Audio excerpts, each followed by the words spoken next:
There's an area of business that will directly impact your retention rate that many people forget about. It becomes something that's just happening in the background that you don't even think about on a regular basis. But here's the deal. If you can put your attention towards it and you can focus on making it more proactive, there's an absolute goldmine waiting for you.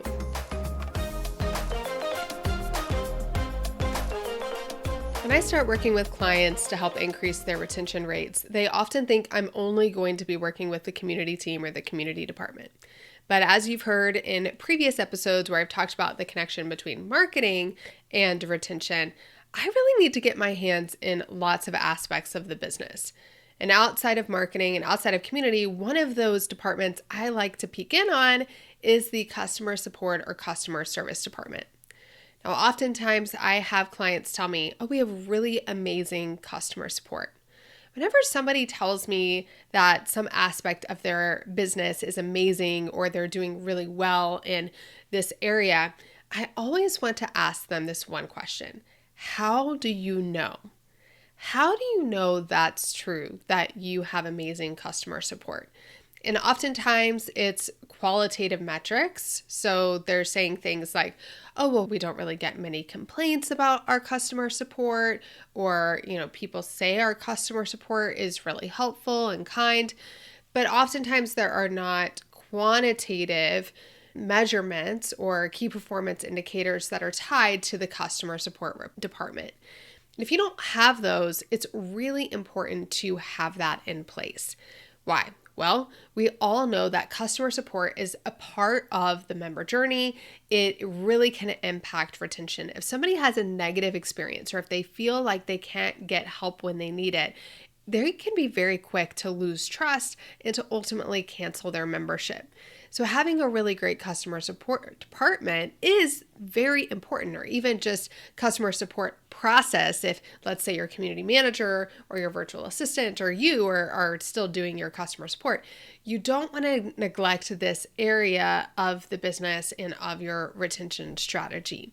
Even though this is a more reactive area where I usually teach a lot of proactive strategies that allow us to really head off any retention issues early on and develop systems and strategies that build a strong foundation for retention.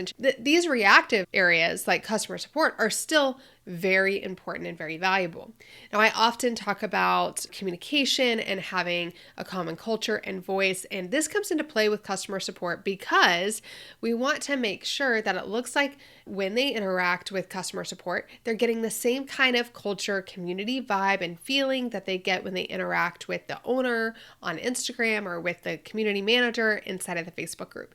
We want customer support to have that same kind of warmth. And oftentimes I find that people hire customer support people that are really good at just implementing a checklist, copying and pasting over the macros or like the canned responses, but they lack the warmth, they lack the culture, they lack the fun that you might have in your brand.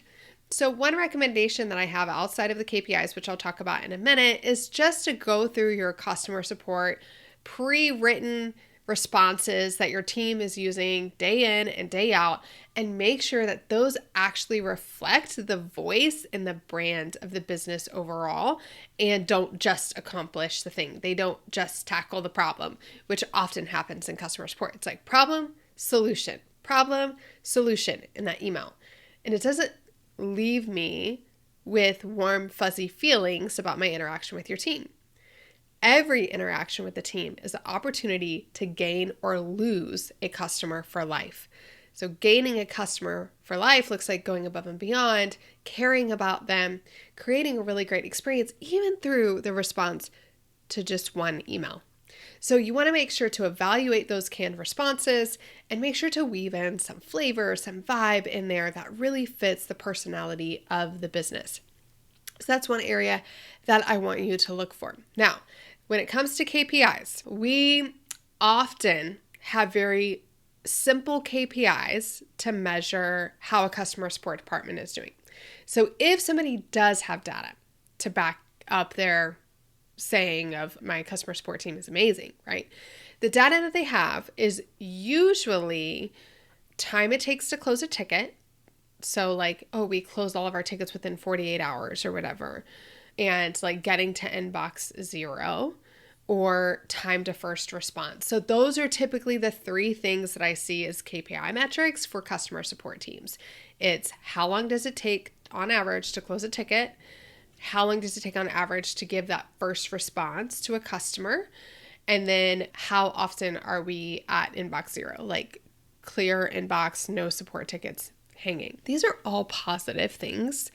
They reflect on the efficiency at which your department is able to operate. Here's what I don't like about these metrics. These metrics lean very heavily on speed and not on experience. Very heavily on close a ticket, respond, get this done, fast, fast, fast, fast, fast. But when you have that as the KPI, what happens is your team feels the pressure to respond fast. They feel the pressure to get to a solution quick. And that means they are not going to add the nuance and the personal touch and the thoughtful responses and the wow factor to those emails to your customers because they are being measured based on speed alone. So you want to make sure that those are not your only metrics. Now, oftentimes, the other metric that people will say leads to great customer support is their net promoter score, if you've ever heard of that. Basically, when a ticket is closed, you get that little survey that's like, how was your interaction with this person? Please give us a rating on a scale of 1 to 10, or how likely are you to recommend us, or whatever. How's your experience, okay? And then they use that rating to determine whether they have a good department or not. Now, here's the thing about that. The people who respond to those are usually on either end of the spectrum. So they either had a really poor experience, so they want to make sure you know about it, or they had a really great experience and they want to make sure you know about it. What you don't get is all of the people in the middle of the bell curve who just had your typical average customer support experience. So when you look at the average rating for your customer support department, you often forget to look at out of how many tickets. So let's say we have 1,000 tickets a month and we had 50 people fill out that survey. That's 5%, I think. Yes, doing quick math isn't always my skill set, but I think that's 5%. 5% is, you're going to let that 5% experience determine how you feel about your customer support department. Well, what that tells me is that you're not creating enough wow experiences, because even if that 5%, let's say your 5% leads to an average of 7, okay? Well, that tells me you have a pretty good mix of high ratings and low ratings. So you're doing just as good as everybody else out there in the customer support world. You're not at the bottom, you're not at the top, but is that really our goal when it comes to customer experience? But if you were to factor in all of the people who you didn't impact enough to even click the button to put a rating, and we said all of those people just rated you as 5, average, right? Not great, not bad, just right in the middle, 5. And then you weight that into the average, then your average is going to drop significantly, okay? So we have to factor in all the people that aren't responding to that survey. So that's why I don't necessarily love that piece of data either, or I just want you to look at it differently because I want you to have an accurate reflection of how representative that average is of the entire experience that's being provided through your customer support. So what do? Right? How do you handle this, Shana? You don't like this data, you don't like that data. I get it. And I'm not saying don't track these things. Track the average time to close, track the average time to first response, track inbox zero, ask the survey question and track that, but also track how many people are actually, what percentage of customers served are actually filling out that survey so that you can have a more accurate reflection of that number. Here's what I want you to do though. I really want you to start thinking about a more proactive approach to customer support. And the way that we need to think about this is going from a reactive look of how do we solve a problem once we learn about it, to looking at an approach of how do we identify problems that need long-term permanent resolutions. Our customer support departments are often taught to just respond to tickets, close tickets, fix problems. What I want you to teach them is that their job is to identify recurring problems and propose solutions. Identify recurring problems and propose solutions. The goal here ultimately is to reduce the amount of tickets. That's one thing most of us don't measure: reducing the amount of tickets. So I want you to look at this reduction in the amount of tickets as a percentage, because again, like if we go from 1,000 members to 5,000 members, we should see an increase in the hard fact number of how many tickets we're getting. But of the percentage of members, let's say we had 50 tickets out of 1,000 members, that gives us a percentage. And so we can look every month and say we had X percent of tickets this month based on how many tickets we got, right? And how many members we have.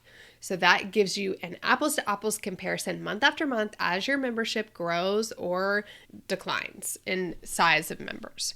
So I want you to think about it like that, for one. And this is only going to happen if we tell our customer support team that your role is not just to be reactive and get in there, get into Help Scout or Zendesk or whatever, and just check your boxes and get all these tickets closed every day. But you should actually be setting aside time every day to track the problems that are being identified through customer support, propose potential solutions to those problems, and discuss them as a team. And whether that is with other customer support team members, or whether they reach out to tech people, or whether there is a meeting, which you guys know I love these check-in meetings, but a quick check-in meeting for the customer experience department every single month to discuss these problems and come up with solutions. So again, that means that reduction in tickets as a percentage of members is, or a percentage of customers even, is the goal. Okay, not necessarily an increase in response time. It's not about getting one more quick response or closing another ticket. It's about preventing tickets in the first place. So how do we do this? How do we implement this proactive thinking? Well, first, it comes down to the role and responsibility of your customer support team member. Anytime we have new expectations for a team member, we want to make sure to reset those expectations. So, hey, Sally, you've been doing a really great job at managing customer support tickets. I love how you do X, Y, and Z. I've been thinking lately, in fact, I listened to this podcast episode that talked about customer support departments and how we can start thinking about customer support more proactively. And it got me thinking, I love that you are able to close tickets so fast, but one of the things I feel like you have that would be really valuable to the team is insight into the problems and recurring issues and bugs and hiccups that are preventing people in our program from making progress. You have a firsthand look at what those issues are. And oftentimes you do such a great job of closing those tickets and making sure the customers are served that nobody else really hears about them. We don't even really know there's a problem. So what I would love for you to start doing is really keeping track of the problems that you're seeing and the issues and the bugs that are coming up that are recurring, and identify the ones that you believe are really top priority and help us come up with solutions for creating permanent fixes. I want you to be a part of the solution. I want you to think through for us, hey, this is something that I'm fixing all the time that's a headache for customers. And if we could just do X, Y, and Z to make it better, we probably wouldn't get any more tickets about this anymore. How does that sound to you? Right? So we're resetting the expectation. We're having this conversation with our customer support person or customer support team. And then once they agree, and my guess is they're going to come to the table already and be like, oh yes, like this and this. They're going to have a list of things that they're already thinking about. Then we need to ask the question of determining two things. So one is saying, okay, great. Well, our goal here, the expected outcome would be that ultimately we lead to a reduction in tickets overall as a percentage of members. So that's one of the things that we want you to start tracking, as well as these other things you already have them track and report on a monthly or weekly basis. Would it be okay if we add the total number of tickets as a percentage of customers so that we could see how good of a job we're doing at squashing these bugs and issues and making sure that we are creating the best experience possible for our customers and therefore reducing the need for customer support? Is that something that you can track regularly? Yes. Okay, so then you get the agreement on what you're going to track, how often you're going to track it. It's one solution to two things that we need. That's what we need, okay? So the two things that we need a consistent reporting schedule. Who does that data get reported to? And to whom do they share these problems and potential solutions? What does that look like? And usually that happens in one container. I don't like when it's just a Slack message, it just gets lost. So like if you're thinking, oh, they could just post in Slack, that tends to just get lost. But if you have what I like to call the customer experience team meeting, where you have your content person, your customer support person, your community person, everybody that's dealing with after the sale of the membership, right? Or the program. They come together and they each have time to report on their specific areas. That would be the time that customer support is reporting on their metrics, and then they're coming to the table and they have space to say, here are the problems that we're seeing recurring right now. If they have potential solutions, they can bring them to the table. They could say, this is what we are doing. We'd like a more permanent solution. And then you all can identify the team members who need to own finding the permanent solution for that. But the customer support department or your customer experience lead, whoever you have on your team, needs to follow up to make sure that those solutions are put into place, right? And this goes back to another episode I've done on the action priority matrix and making sure that you know what problems need to be solved and how much of a priority it is and how much impact it's potentially going to have. What I've found when customer support teams or customer support individuals implement this inside of a business, what we tend to find is that it creates space for your customer support team to give a more wow experience that's more in line with your brand when people message customer support. Because you see great reduction in the number of just little one-off requests that really just like keep them in task mode. They're just constantly like fixing and clicking boxes and sending these canned responses. But the requests that you start getting are more nuanced, and your customer support team actually has less requests to deal with, but they get to deal with them in a much more thoughtful way because they're not focused on a ton of emails, trying to get to inbox zero, trying to get that quick response. And they're really thinking about it from a mindset of how can I best serve this customer and how can I leave them with a feeling of wow or a feeling of belonging or a feeling of being seen and heard, which is what we want from our customer support. It should be just as much of a great experience as your community is that you're building.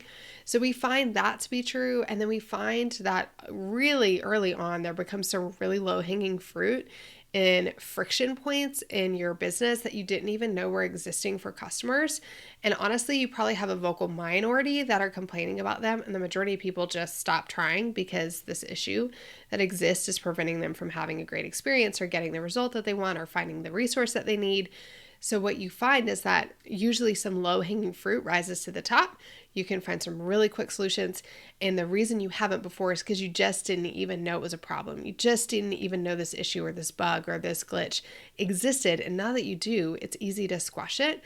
And those little tweaks can really improve your customer experience over time. And whenever we put time and attention into improving the customer experience, whether that be with a team member interaction, like with a customer support team member, or with their experience inside of our hub, or emails, or resource downloads, or getting on a live calendar issues, whatever it is, we increase our retention. Because it's all those little friction points that make people stop, that make people not be able to move forward in the moment when they're motivated, that make people question the quality of the program. Can this be trusted? We want to remove as much of that friction as possible. So focusing on your customer support team is one really effective way to do that. So just to recap, we want really clear KPIs. You can track all of the things around timing of tickets that you want. You can track all of those like rating responses, but you definitely want to make sure that it's not all that you track, and you ultimately, as a customer support team, have a goal to reduce tickets overall.